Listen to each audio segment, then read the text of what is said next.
Has political correctness gone too far, i.e. Lorne Castle? 1,000,000%.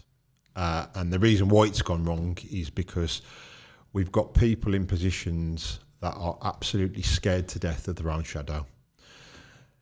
When somebody does something wrong, we forget about the individual and we're more concerned about what the public will think. We worry about the one person that might make a complaint rather than the actual officer and the consensus of what I think the public would want. And that's a huge problem. I think the big issue is that some of the leaders are worrying about their own career rather than looking at the kind of what the public would really want. Would we really, I mean, we'll go on to Lorne Castle, but would the public really want Lorne Castle to be sacked for swearing at somebody that's got a knife and it is in the public? I don't think until you've done the job you'll realise what that situation might look like. Could he have used, force against him? Could he have used equipment? Yeah, he could have, but actually he tried to do the right thing and he's gone in and he's diffused the situation. Yeah, he's used some bad language, but last time I checked, we're all human beings. And if you asked, I can guarantee the large proportion of the public whether it would be right for us to sack somebody for that, they would turn around and say no. But sadly, on these panels, we're that worried about maybe the one person that might go, I think the police should be sacked for that. We're that worried about that we actually forget about what the general consensus of the public would think. Well, in my personal opinion, Dorset Police, you've fucked up. You've let a good officer go. You've made the wrong decision completely. Lorne Castle should be reinstated straight away. But if I were Lorne Castle, I wouldn't want to go back. You'd lose you've lost the trust, haven't you? You've lost the trust of your officers, not your officers, your senior officers. But the idea being is, I've said this for years, society is built up into two separate grades of people: good people and bad people. It's that simple. You can't get out of it. You're a good person or you're a bad person. Good people wake up every day, go about their normal lives, go about their family lives, and do good for other people. And yeah, I know we're going into this, but they pay the bills, do what they need to do, live life, have kids, bring up the kids properly, and X, Y, and Z. Then you've got bad people. It's that simple. And those bad people are bred into three separate... Don't you call them something else? Shitbags. Yeah, I was going to say. Shitbags. So you got good people and shitbags. So three versions of shitbags: criminals, mourners, and takers. You're either a taker, so you take everything from everybody, you take everything from government, you take everything from the system, you don't put anything back. Mourners, auditors, people just mourn constantly, even though they've got nothing to mourn about. They will wake up in the morning and mourn. They will make a complaint about an officer just for the sake of making a complaint. Sergeant will come in, try and deal with a complaint, they'll make a complaint about sergeant. Inspector will come in, they'll make a complaint. They'll just complain on everything. Then you've got criminals. And what the police do, and this is everywhere in the UK, they will, like you said, they will pander towards the not good people. Yeah. They don't care about the good people because they don't ring the police to good people. They just crack on with the work, they crack on with the jobs, they do what they're meant to be doing. It's the mourners. It's the people that, just say for instance, I was speaking to someone the other day and they were on about this. They used to deal with stuff off duty. They used to literally see something off duty and, right, get out police, warrant card, right, X, Y, and Z, blah, blah, blah, blah, and deal with it off duty, right, you fuck off. And now it's the other way around because they were mentioning the fact that a car came all the way on mobile phone. So they were nose on nose in traffic. Put your phone down, fuck off. Put your phone down, fuck off, police. And then literally like, right, identify yourself, officer. Bloke's there, still on phone. And then officer's gone, not that he's done anything wrong, but now it's getting to that point where now I'm going to use my phone and film you. Yeah. Then they're going to film your vehicle, going to film that you're off duty. I'm going to ask what powers you've got, X, Y. And then Bobby's like, but you're driving on your mobile phone. Yeah. And now it goes into the too hard to do box. And then I'm going to get a complaint about doing something off duty when that's what my role is because you're never off duty. Yeah. All these people like auditors, I've done videos on auditors, I don't know if people have seen them, but all these things like auditors, they just stand outside any building, MI5, MI6, whatever it is. It can be any industrial building or whatever. And all they want to do is cause trouble.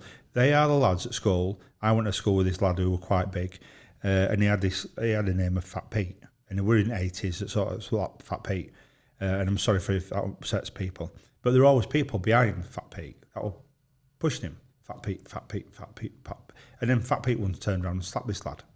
And the first thing lad did was go to teacher crying, Fat Pete just hit me. And I went, why have you hit him? Yeah. And well, because all he's doing is be prodding me. Yeah. And so you, hang on a minute, how many times are you meant to get prodded? And I'm not on about the fact that we're police officers, I'm not on about that, but why do we, it should be, we just don't interact, we don't speak to them. And I demand your call. No, you don't get it. I demand you call me, sir. We're not dealing with you because you're not putting anything back into the good column. All you're doing is you're part of the mourners, the takers, and the criminals. And it just goes to show with Lorne, he's gone out, he's on he's swore his oath to the Queen, but then obviously it's the King now. He's put his socks on that morning, he's put his uniform on, he's got his car, he's answering the radio. This lad's gone out, believed to be involved in assault and something else, public order. He's got out and he's talked to him on a level. They've gone through the TAC comms. So all the people that decide if we've done something right or wrong through TAC comms and for our public order training and empty hand skills, all that's been agreed, it's all fine. So everything he's done, throwing the lad to the floor, doing what he's done, shouting at him, how he's held him, everything has been agreed. It's been absolutely spot on. That's how an officer's meant to do anything. It was just the fact that it didn't show him respect when they were doing it. But this lad's been involved in assault. He's not done anything good to anybody. He's not helped anyone. He's not in the good bracket. He's not in the good world. He's carrying a weapon. Have you seen the weapon as well? Yeah. It's proper. It's ain't a butter knife, I'll tell you that. Yeah, that's there to cause injury or harm. Why are you carrying a knife around? Yeah. And then basically the force of NFA'd the job, which is no further action. So they've dropped all charges of everything. But what does that say to the public as well? You can carry one of them. That's what I'm saying. So now it's give carte blanche for everyone to carry a knife. And it's basically, if the police officer gets out and doesn't talk to you straight away with respect, even though you're suspected of carrying a knife or you've been involved in an assault public order, they're going to worry about getting fired. And then on the other hand as well, then the forces then apologise to the lad for... So now that lad's going to grow up in life knowing that I can do what I want, say what I want, carry what I want. Shall I tell you what's more concerning and what should be looked at? Who's NFA'd that job? Because that's more of a threat to the public than Lorne Castle using some bad language. Yeah.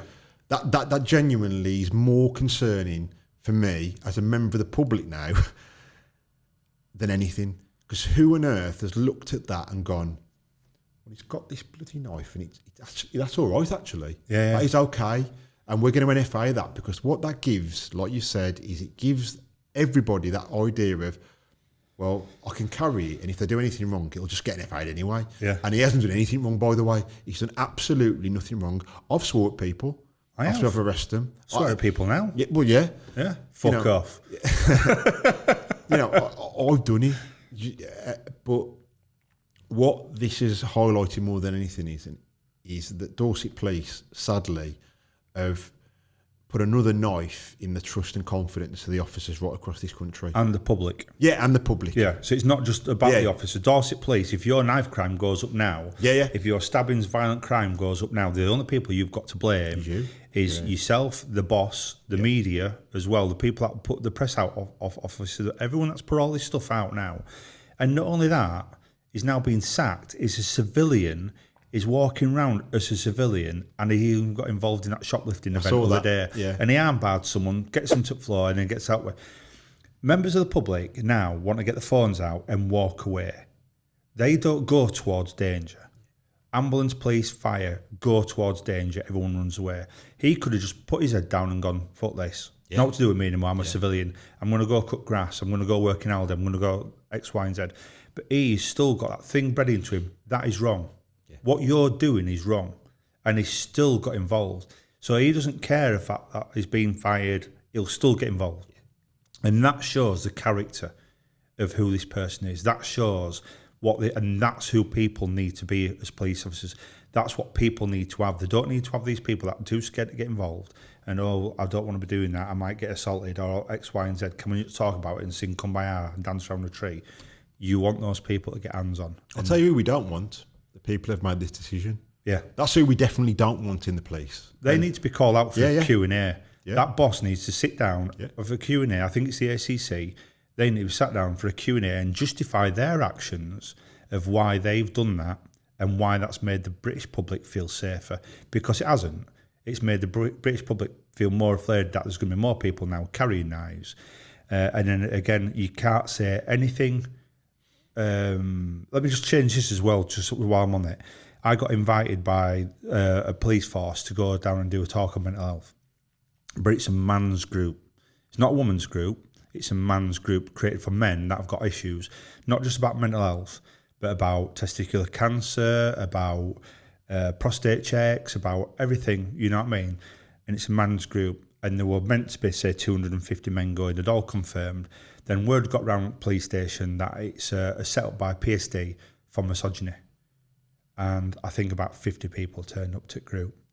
And that's the way now, if you're looking at Lorne Castle, that's the way people now in the police are thinking that everything's a set up for everybody because you can't do anything, and that's why it's gone too far. And it needs to be pulled back. Like you said, it needs to be, we're only turning out for 999 jobs. We deal with a burglar, and not the fact, well, you've lent on the burglar too hard, or you've given the burglar a kicking as he's pulled out a knife on you. And I will say these words, pulled out a knife on you, and you think, right, I'm defending myself because under empty hand skills, you're allowed to punch, you're allowed to kick, give him a kick in, and the next thing there's a complaint made. No, it's literally, we're not going down that avenue. This is your role. When you break the law, you become a criminal, you lose all aspects to, what's it called? Brain's gone blank now. Human rights. And then what we deal with in human rights, when you get to cells and you're locked up and you're dealt with, that's fine.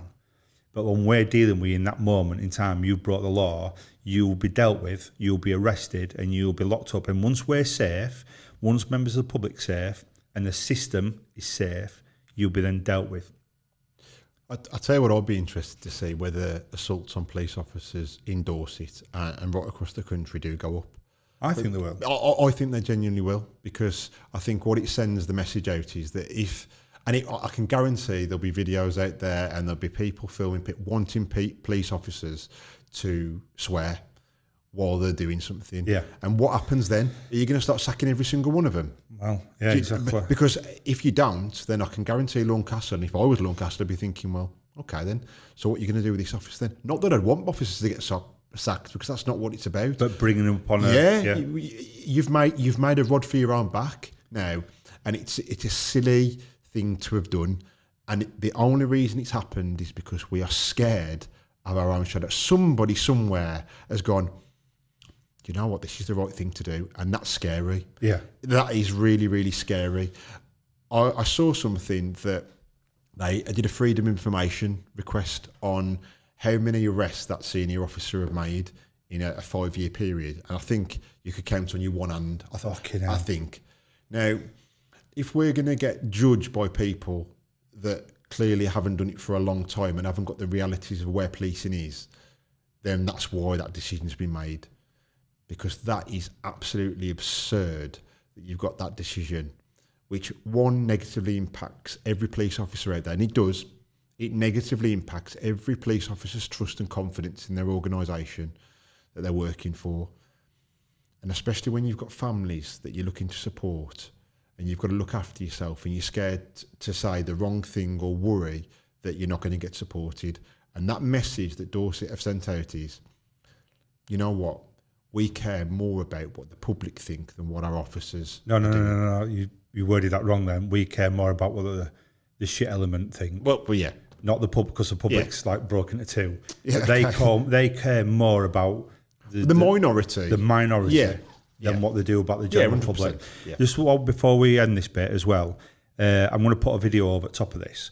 There's a video going around now about, and I'm sure it's in Bradford City Centre. You might have seen it. There's a video going around. Officer drives on top of Crestvin Hill. There's a load of drunken people. They rag his door open straight away. Yes, I've seen it. Yeah, that's Bradford. Drag his door straight up, open, and then just start punching him in the face. Just for no reason at all. That's the issue of the calibre of the people we're going to. Yeah. You don't know if he's got a knife. You don't know. It is literally, for no reason at all, he's just started laying into this bobby. And I think he's detained and he's locked up and he's dealt with. That's not the point. That officer should know when he gets out of that car, even though it's being filmed, he now has got due rights to be able to jump on this lad, do what they can to restrain this lad and get him in without fear that someone that's got that camera is going to end up losing that officer's job. And that officer came to work in the morning. He's done the best he can with what he's been given. If that were America, shots would have been fired. Oh, yeah, 100% it would have been, yeah. And if that were America with Lorne Castle, probably a gun could have been drawn. We don't even do that. We've got a whacking stick. And it's a whacking stick or some pepper in a can. That's all we're given. So when we deal with stuff with his hands and his voice, that should be, let's be honest, the minimum is what we can give, but that's a good result. Yeah. So then, big lad, has political correctness gone too far? I would probably say yes, it has. Right, I agree. And I just want to shout out big love to Lorne Castle. And again, Dorset Police, you've messed up there big time. And for a PR thing as well, you're just ruining what people think of the force and obviously yourselves. So, yeah. Right, see you next time with some more questions.